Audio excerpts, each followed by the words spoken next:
plantando conhecimento. Você acompanhando então o primeiro episódio do Safras Cast. Ele é uma produção da plataforma Safras.news, da Rádio Bandeirantes Goiânia, também do Estúdio Pluri. E nós estamos conversando com analista de mercado Cristiano Palavro, ele que é da Pátria Agronegócios, Instagram bomba com informação sobre água, sobre soja.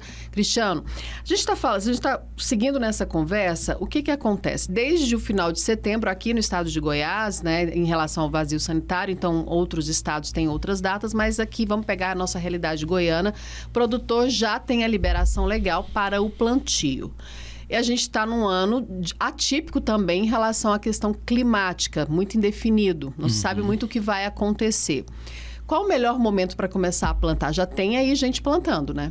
Sim, a gente está com o plantio já bem adiantado aqui no estado. O que é natural, né, para esse período de novembro. A gente acaba começando o plantio muito mais pela região sudoeste, região sul, e vai direcionando esse plantio também para as regiões mais do centro-norte do estado, que tradicionalmente plantam mais ao final de outubro e durante o mês de novembro. E como você falou, a gente está tendo um cenário bem atípico nesse ano, diferente dos últimos 3 anos, onde a gente teve maior participação do fenômeno Laninha, né, sobre a questão de chuvas e temperaturas. Esse ano é um ano de El Niño e um El Niño de alta intensidade. Então, o que isso causa aqui para Goiás e para o centro do país? O El Niño causa irregularidade climática. Não há uma tendência bem definida de chuvas acima ou abaixo da média. Na verdade, o El Niño traz chuvas acima da média para o sul do Brasil e chuvas abaixo da média para o norte e nordeste brasileiro. Para o centro, que pega também ali São Paulo, Minas, além dos estados do centro-oeste, o que é característico do El Niño é a irregularidade. E é o que a gente tem observado muito claramente nesse começo da safra 2023-24. Todos os goianos vão lembrar que a gente teve um cenário bem atípico em agosto, início de setembro, começou a chover bem fora de época, né? E não foi chover uma chuva, 10 milímetros, não é tão incomum, mas choveu com muita consistência ali no final de agosto, início de setembro. Essa chuva ajuda muito pouco em termos de agricultura, porque não é um período nem que está liberado, né, em função de vazio, e também é uma chuva que ocorre ali no meio de meses de seca, temperaturas altas, então ela não traz realmente uma mudança muito significativa. O que é um problema é que os níveis totais de chuva ao longo do ano não costumam mudar muito. Então, se choveu em agosto, pode ser que falte lá em abril, por exemplo. Então, isso já é uma preocupação. Mas, de fato, em termos de clima, o que a gente tem visto é irregularidade.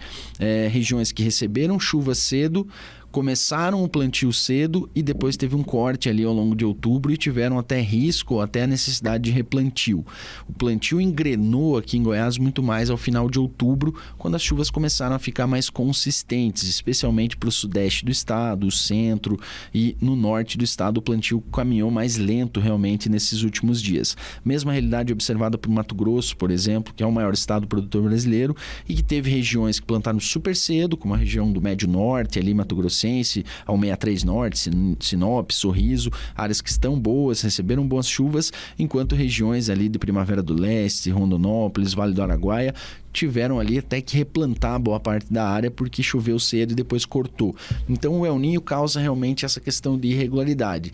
Uma outra questão muito típica do El Niño é o excesso de chuva, algo que está claramente acontecendo no sul do Brasil, né? Excesso de chuva no Paraná, excesso de chuva em Santa Catarina, Rio Grande do Sul, efeitos graves climáticos nas cidades também, com inundações, né? Então esse é um ano de El Niño. O que o El Niño está nos mostrando? Que essa irregularidade aqui para o centro-oeste, ela tem grande chance de continuar até janeiro, pelo menos. Então a gente pode ter uma safra aí com muitas dificuldades pela frente, o aparecimento de veranicos, as temperaturas foram recordes esse ano. Eu particularmente moro há 12 anos aqui em Goiás, nunca tinha visto um calor tão intenso. Realmente foi muito quente, isso atrapalha muito a agricultura também, paralisa o crescimento das plantas, aumenta a perda de umidade nos solos. Então, realmente, o clima promete trazer complicações. Isso é bom para preço, mas para quem pode perder safra é muito complicado, né? Então, é um ano desafiador também em termos de clima. Vamos ver o que acontece. E me preocupa muito também, Fabiano, o que vai acontecer na segunda safra. Os últimos episódios de El Niño com uma intensidade alta foram bem ruins em termos de safrinha, com o corte precoce das chuvas. Então é mais uma preocupação que o produtor vai ter lá na frente. Na nossa conversa você trouxe que o interessante até para a questão de preço dentro desse cenário seria o produtor conseguir honrar já os investimentos passados que foram feitos, um aumento de produção. Aí dentro de toda essa realidade, considerando a questão do clima, a gente observa que pode acontecer uma redução. Há uma expectativa, porque há uns 3, 4 anos que a safra brasileira ela vem batendo recorde. Uma, né, as metas e uma ano a ano. Para esse ano, você acredita, como analista de mercado, você visualiza uma possibilidade de não conseguir, de manter o mesmo patamar da safra anterior? Você acredita que mesmo com todas essas dificuldades, há espaço para crescer? Há espaço para crescer. Um ponto importante é que a gente deve crescer menos. Nos últimos 3 anos, em média, a gente cresceu em área plantada cerca de 4 a 5% ao ano. Então, todo ano, 4, 5% a mais de área plantada. Esse ano, como as margens estão muito menores, houve um desincentivo para a abertura de novas áreas ou conversão de áreas de pasto em agricultura. Então, na nossa visão, o crescimento de área esse ano deve ficar em torno de 1% apenas. Mas 1% é mais do que o ano passado, né? 1% de crescimento, plantaremos mais do que o ano passado. A questão climática ainda está muito indefinida, então é muito difícil a gente cravar hoje, Fabiane, se vai ter um problema ou não, porque essa irregularidade, ela pode ser uma irregularidade que ainda dê certo.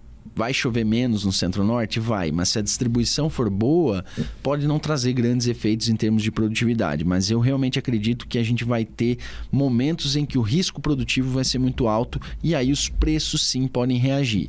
O que torna mais tranquilo a gente produzir mais do que o ano passado?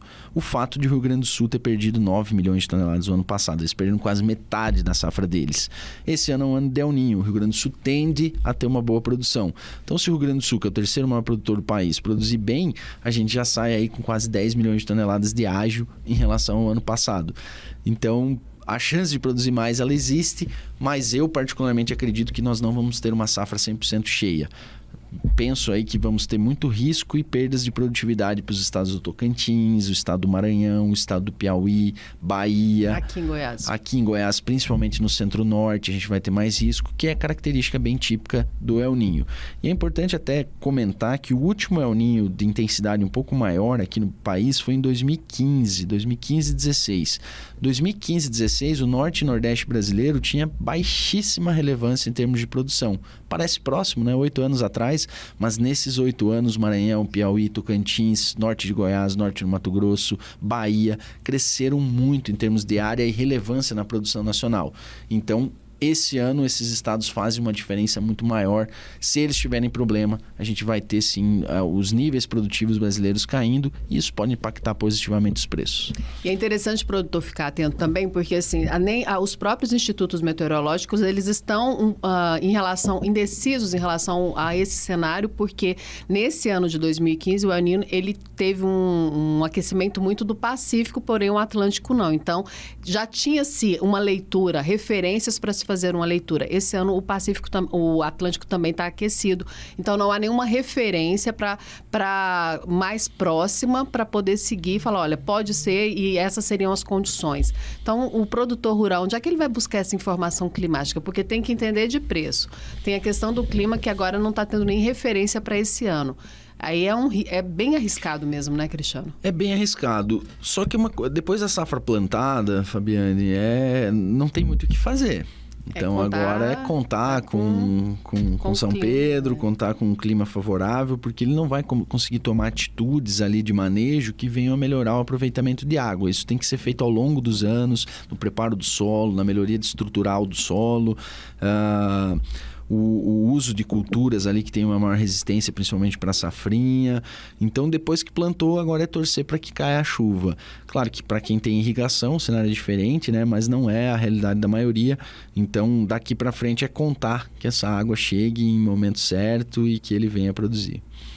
Tá aí, então, olha, gente, você está acompanhando aqui o primeiro episódio Safras Cast. Você acompanha esse conteúdo tanto no YouTube da plataforma safras.news, na plataforma também vai ter o link lá para você acessar, também pelo Spotify, também lá no Pátria Agronegócio, né? O conteúdo vai estar disponível lá, então tem muita informação de qualidade. Cristiano Palavro, ele é analista de mercado, trazendo essas informações, dicas de ouro para você, produtor rural, que já começou o plantio, que está se preparando para começar o plantio agora no mês de novembro, e também a questão de colheita, formação de preço, a influência climática, né, em todo esse processo.